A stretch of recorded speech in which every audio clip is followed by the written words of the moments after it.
Okay, hi everybody.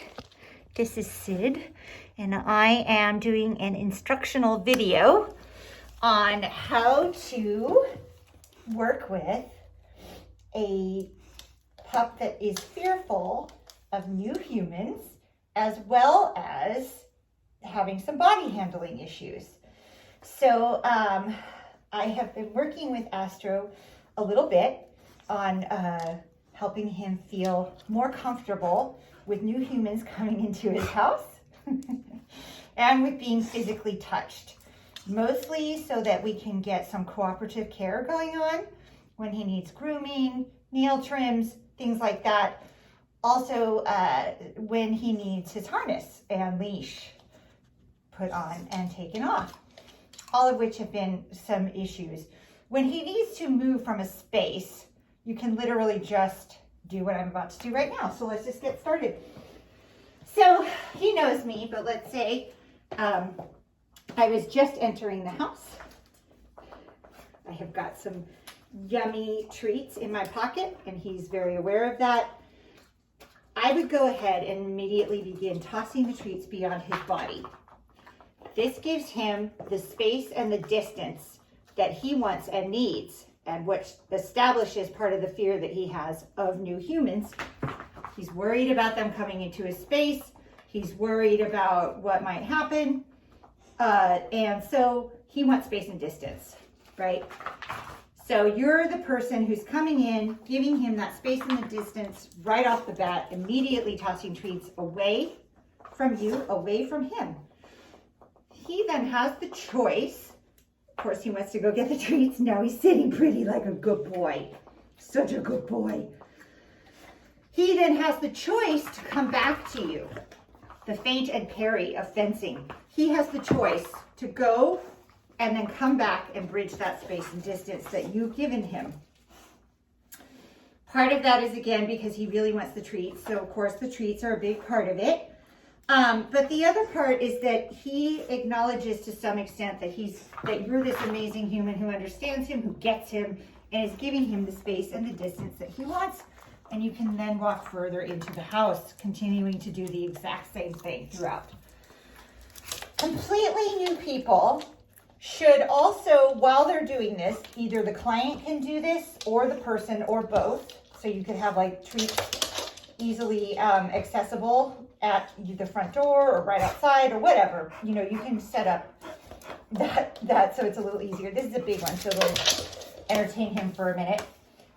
And you're walking through, you're entering the space, continuing to toss treats away from the dog throughout the entire thing. This way, again, they're just getting their need for space and distance confirmed. At the same time, you are giving them something delicious and fun and exciting. It's sort of like a game. They love to forage. It's also meeting a specific species behavior of foraging. So they get the space and the distance from this new person who they're unsure about. They get to choose to come back to that person throughout, over and over again. I'm not forcing any contact with him. I'm not forcing him to take the treats from me physically. So I can enter the house. I'm entering the space. He's like, oh my gosh, this is so exciting and fun. We're playing the find it game, basically, without the words find it. And then you also, he knows me, so I can pay attention to him. New people should at the same time completely ignore him as if he's not there. No eye contact, no purposeful physical orientation towards him, no touching, no trying to get him to take the treats out of your hand, nothing like that. No talking to him, nothing, as if he's not there, because again, that's even more space and distance. He is also then given the choice whether he wants to interact with you or not, and to what degree. And that kind of autonomy is what these kinds of shy and fearful dogs need. When they are afraid of new persons and new experiences and being handled, you need to give them all the autonomy and space and distance and choice and all of that in the matter. Look, he even just touched my leg. And this is my third time meeting him, I believe. So we're already good buddies, aren't we, Astro? Because I did all this. Whereas other people that he's known for longer periods of time and met on multiple occasions, he still has trouble with, because that relationship has just been confused. There's just been too much forcing and too much bridging of all of those choices in space. Like he's just felt overwhelmed and forced to do things coerced in the past.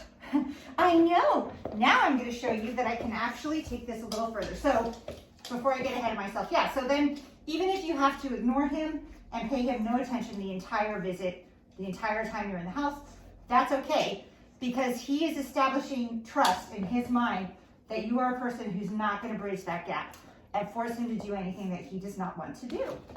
At the same time, he's getting the treat, so he starts to make the association that new and novel people, good things happen. Good things happen. He gets all of his needs met, as well as he gets these yummy treats, a high reinforcement. So whatever behavior he's doing in the past to express that he's nervous and uncomfortable with the situation and not making him, in his own little mind, feel safe and like he's getting his needs met because he's telling everybody, we're outweighing that with our increased reinforcement of giving him all of that without him having to ask or tell us that he needs that, right? All that space and distance, all that autonomy and choice, the freedom to choose if he wants to interact with us or not and to what degree, and we're giving him yummy treats on top of it. What could be better? So even if the whole visit you don't interact with him, that's okay. He's starting to establish that trust. He's starting to bridge that gap. The next time will probably be easier. I am now able to touch him to a certain degree. We're still totally working on it. He still flinches sometimes and has some uncomfortable moments. I have cheese. What I was just tossing was a lower value treat of freeze-dried beef because I'm talking, we're not really doing. I'm raising the stakes now because I'm physically touching him, which also makes him uncomfortable. So I'm petting him, I'm giving him chest scratches, which is very comfortable for him at this point. I'm shaking him. I'm touching his shoulder, which just a few minutes ago before I turned on the camera was causing a lot of flinching and possible snapping. He didn't snap, but it was looking like he wanted to. I can sit down really close to him. See, that was a little bit of a flinch and a snap. I took his hand, I'm giving him super high value treats throughout because it basically, and then I'm stopping and letting him choose again. So even though the feint and parry is not as obvious because what a good point. Because I'm not like literally moving backwards, I'm still stopping the touching and he's coming towards me for more. He's not loving the fact that he's being touched, but he's tolerating it to a certain extent because he's getting the cheese. And sometimes that's all we need. In situations where we need to leash him up and harness him, or we need to give him some sort of cooperative care, this is like gonna go miles, right? You don't need to do this if you don't have those situations with him where you might have to handle him. He's a dog that doesn't love to be handled. So if you're a person who is not going to be in situations with him where he might need to be handled, you don't need to do all this. If you're a person who just hangs out with him and you could pet him sometimes or not, you don't even need to do this. But if you are a person who's going to be responsible for his care, you probably want to go a little bit further to this extent, at least being able to get the harness and the leash or on, because you might need to do that. It might be in his best interest at some point. Also, I do want to say that if he is in some sort of physical space or on a physical space that you need him to move from, so I'm going to let go again, tangent, and see he's coming back for more. I'm giving him the choice. He's definitely making the choice. He's touching me, not the other way around. I'm touching his armpit right now. Anyway, to go back to that, if he's on something like the bed or the couch or some space that you want him to move from, the car, the best idea, don't try to touch him. You don't need to try to move him to get him to do that. I'm just giving him a break now so he doesn't feel overwhelmed by wanting the cheese but being kind of overtouched and not being overstimulating. Anyway, if you need him to move, just toss treats like this away from him, out of the car, onto the ground, beyond his body. You could open the door, step back, toss treats the other direction, a foot or two. It doesn't even need to be far. So he'll want to jump out super high value treats, and he'll jump out of the car on his own. He can move his own body. Same with on a couch, on a bed. He needs to be free to do that himself rather than having people touch him when he doesn't want to be touched. It's not even necessarily about the person. It's just literally about his rights to have times when he wants to be handled and times when he doesn't, and times when he doesn't like to be startled. Sometimes it can be kind of startling. If he's asleep or whatever, you know, we all get mad if we're startled. It's okay that a dog can get mad too. So it's just giving him, you know, again, I keep saying it, autonomy and freedom in his own environment over his own being. And that's really what it comes down to. See, he keeps coming back to me. You know, I don't know, today we're going to try to get up to the leash and the harness. I don't know that we will, but this is worlds of progress. Last week, which we'll also try today, we got on the couch and he was within half a foot of me and went to sleep. And I could have reached out and lurched and touched him at any point, but we have established enough trust and enough of like me letting him choose to come to me like he just did instead of the other way around, that he's feeling safe with me. And he's feeling like he can let his guard down and be vulnerable and exposed enough to fall asleep without having to worry about me crossing some of his boundaries. And that's, again, just what it's all about. So I'm going to turn this off now, and we're going to try to move it along a little bit. We'll see. See, I can get down to his haunch, which earlier I could not go anywhere near his back end.